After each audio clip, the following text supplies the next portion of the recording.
இன்றைக்கான மினி விலாகில் சூப்பரான பன்னீர் பராத்தா, அதாவது பன்னீர் சப்பாத்தி எப்படி செய்கிறதுன்னு பார்க்கலாம். டிஃப்ரெண்ட் டேஸ்ட்டாக இருக்கும், ஆனால் செம்ம டேஸ்ட்டாக இருக்கும். ஒரு பவுலில் 3 கப்பு கோதுமை மாவு எடுத்து கொஞ்சமாக உப்பு சேர்த்து சப்பாத்தி மாவுக்கு நல்லா பிசைஞ்சு வச்சுருங்க.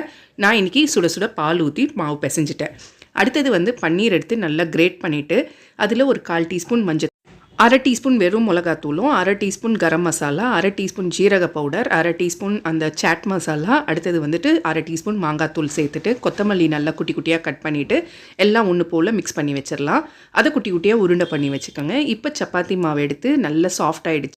இப்போ சப்பாத்திலேருந்து கொஞ்சம் மாவு எடுத்து நல்லா ரோல் பண்ணிவிட்டு அதை திரட்டிக்கங்க. லைட்டாக திரட்டிட்டு நம்ம பன்னீர் ரெடி பண்ணி வச்சிடணும் இல்லைங்களா, அந்த பன்னீர் பால்ஸ் அது மேலே வச்சுட்டு நல்லா க்ளோஸ் பண்ணிவிட்டு பொறுமையாக திரட்டிட்டு இப்போ ஒரு தவா வச்சு எண்ணெய் ஊற்றி நார்மலாக நம்ம சப்பாத்தி போடுற மாதிரி 2 பக்கமும் நல்லா வெந்த உடனே சப்பாத்தி எடுத்து வச்சுக்கோங்க. சூப்பரான பன்னீர் பராத்தா நல்லா சாஃப்டாக ரெடி ஆகிடுச்சு. ஊறுகாய் வச்சு சாப்பிட்டு பாருங்கள்.